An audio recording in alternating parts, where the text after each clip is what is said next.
নমস্কাৰ, মই মুন্নি বৰা। স্বাগতম জনাইছোঁ সকলো ছাত্ৰ ছাত্ৰীকে পুনৰবাৰ মোৰ অন্য এটা ফিজিক্সৰ ক্লাছলৈ। যিহেতু তোমালোকে মেছেজ কৰিছিলা, কমেণ্ট কৰিছিলা যে তোমালোকক ফিজিক্সৰ কিছুমান MCQs লাগে। তো মই ভাবিলোঁ যে তোমালোকৰ কাৰণে কিছুমান MCQ মই ৰেডি কৰোঁ আৰু তোমালোকক মই দি দিওঁ সেইখিনি। সেইকাৰণে আজি যিখিনি মই MCQ তোমালোকৰ লগত শ্বেয়াৰ কৰিম, সেই MCQখিনি হয়তো তাৰে 1-2 মাৰ্কছ বা 3-4 এনেকুৱা আহিব পাৰে। নট এক্সেক্টলি মই কিমান মাৰ্কছৰ আহিব বুলি নকওঁ। এনেকুৱা কুৱেশ্যনছ আহে, কমন পৰে। মই আশা কৰিছোঁ যে তোমালোকে কুৱেশ্যনছখিনি এবাৰ ভালকৈ চোৱা, আৰু যদি কিবা ডাউটো আছে ফিজিক্সৰ কিবা টপিকত, যদি কিবা ডাউট আছে তোমালোকে সুধিব পাৰা কমেণ্ট বক্সত। মই তোমালোকক উত্তৰ দিবলৈ চেষ্টা কৰিম। আৰু এতিয়া আমি যোনখিনি কুৱেশ্যনছ পঢ়িম, সেই কুৱেশ্যনছখিনি আমি পঢ়িম যে কিছুমান নিৰ্দিষ্ট বস্তুৰ কিছুমান SI ইউনিট থাকে, যেনেকৈ টেম্পাৰেচাৰে হওক বা কিছুমান ৱেইটৰে হওক বা কিছুমান ভেলচিটি হওক, কিছুমান তাৰে SI ইউনিট থাকে। তো আমি সেই বস্তুখিনি শিকিম যে তাৰ SI ইউনিটখিনি কি হয়। যিহেতু প্ৰথমতে আমি জানি ল'ব লাগিব যে SI ইউনিট মানে কি হয়। SI ইউনিটৰ অৰ্থটো হৈছে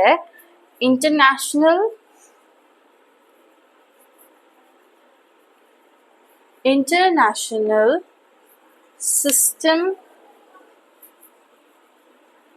of unit। এতিয়া এই ইণ্টাৰনেশ্যনেল চিষ্টেম অফ ইউনিটটো মানে কি বুজায়? এইটো মানে কিছুমান বস্তুৰ জোখ-মাখ লোৱাটোকে SI ইউনিট বুলি কোৱা হয়। যেনেকৈ আমি 1 মিটাৰ খোজকাঢ়িছোঁ বা 50 মিটাৰ খোজকাঢ়িছোঁ বা 100 মিটাৰ খোজকাঢ়িছোঁ, আমি 1 কিলোমিটাৰ গৈছোঁ, এইবিলাক কি হয়? SI ইউনিট হয়। প্ৰতিটো বস্তুৰে এটা SI ইউনিট থাকে, মানে তাৰ মেজাৰমেণ্ট। এইটো যোনটো SI ইউনিট হয়, এইটো এটা ইউনিভাৰ্চেল মেজাৰমেণ্ট হয়, য'ত আমি সকলোৱে এই বস্তুটো ইউজ কৰোঁ। চ' আজি আমি শিকিম যে কিছুমান বস্তুৰ SI ইউনিটবিলাক আমি আজি শিকিম। চ' ফাৰ্ষ্ট আমি ষ্টাৰ্ট কৰিম যে Question 1, SI unit of length। লেন্থৰ SI ইউনিটটো হৈছে, লেন্থ মানে কি? বস্তুটো কিমান দীঘল। তো লেন্থ মানে কি? বস্তু এটা বা এটা ৰাস্তা, এখন কাপোৰ বা এডাল স্কেল, এডাল পেঞ্চিল কিমান দীঘল, তাৰ লেন্থ কিমান। এতিয়া লেন্থৰ SI ইউনিট হৈছে মিটাৰ, স্মল m। চ' যদিহে আহে যে লেন্থৰ SI ইউনিট কি, মনত ৰাখিবা লেন্থৰ SI ইউনিট হৈছে মিটাৰ। আমি যাম নেক্সট কুৱেশ্যনলৈ।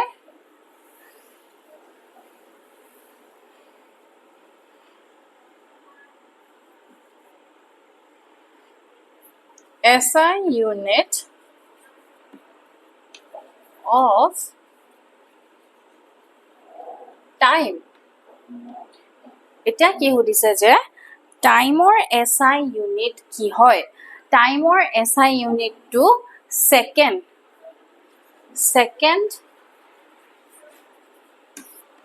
স্মল s, ছেকেণ্ড বুলি কোৱা হৈছে।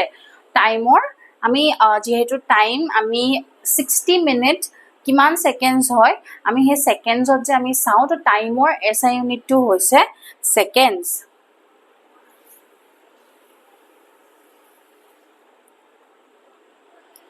Then next question to SI unit of mass। মাছৰ SI ইউনিট কি হয়? মই যিহেতু কৈছিলোঁ তোমালোকক, হয়তো চাগে মনত আছে যে মাছ কি হয়? এটা বস্তু, যিকোনো এটা পদাৰ্থত কিমানখিনি, তাতে কিমান বেছি মলিকিউল বা এটম মলিকিউল যোগ হৈ পেলাই এটা ডাঙৰ বস্তু এটা বনিছে, সেইটো কি আছিলে? মাছ। মানে এটা বস্তুৰ ভিতৰত, পদাৰ্থটোত কিমানকেইটা মলিকিউল যোগ হৈ পেলাই এটা বস্তু বনিছে, সেইটো মাছ আছিলে। সেই মাছটোৰ SI ইউনিট হৈছে কিলোগ্ৰাম, যোনটো আমি kg বুলিও কওঁ। Next question to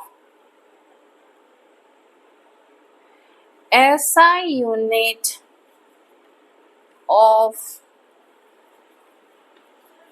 electric current. Electric current or SI unit to hoise ampere junto ami capital A বুলি লিখা যায় যোনটো আমি লিখো capital A so আমি কি পঢ়িলো যে মাছৰ SI unit টো হৈছে কেজি আৰু ইলেক্ট্ৰিক কাৰেন্টৰ SI unit টো হৈছে এম্পিয়াৰ মনত ৰাখিবা যে ইলেক্ট্ৰিক কাৰেন্টৰ SI unit টো হৈছে ampere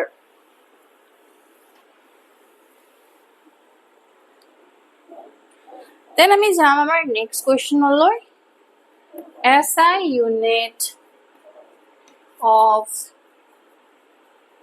temperature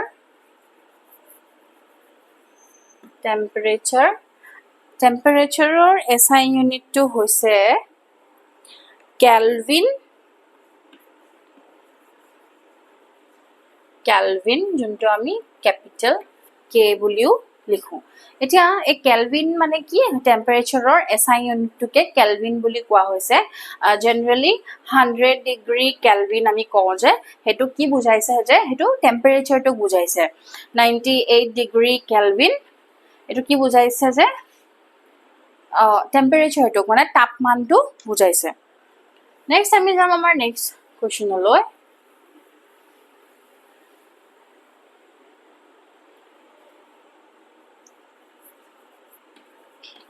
SI unit of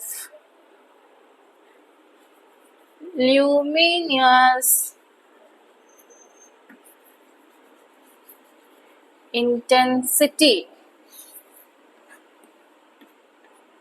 কি দিছে যে luminous intensity SI unit কি হয় luminous intensity SI unit টো হৈছে candela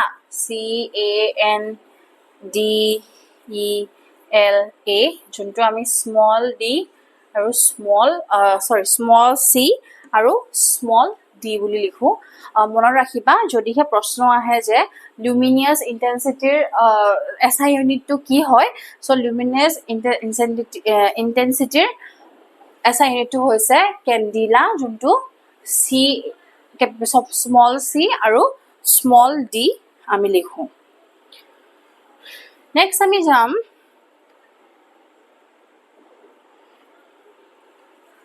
SI unit of amount of substance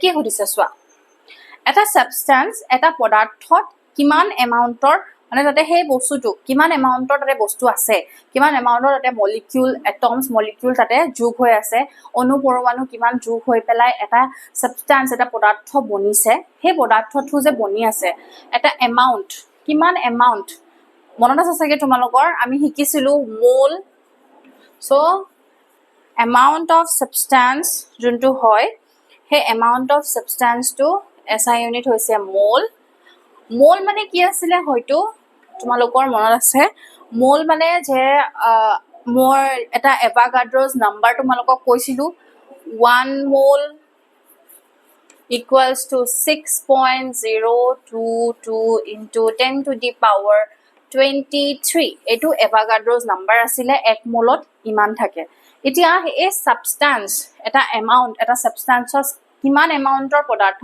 এটা পদাৰ্থত কিমান এমাউন্টৰ তাতে মেটাৰ যিকোনো বস্তু তাত এড হৈ আছে সেই বস্তুটো আমি কেনেকৈ চাম মোলত চাম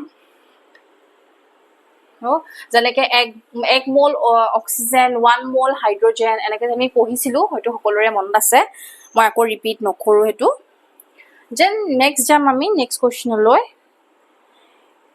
SI unit of force মানে SI unit কাৰ ফোৰ্সৰ লাগে আমাক বল যোনটো বল হে ফোৰ্সৰ আমাক SI unit লাগে এটো হয় নিউটন নিউটনটো SI ইউনিট কাৰ হয় ফ'ৰ্চৰ SI ইউনিট বুলি কোৱা হৈছে সো ফ'ৰ্চৰ SI ইউনিট কি হয় Newton next question SI unit of energy is energy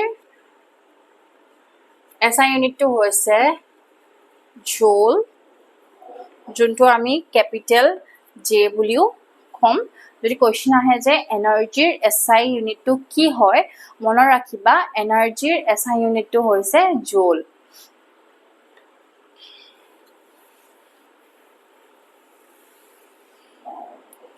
then ami jam amar je last question to SI unit of power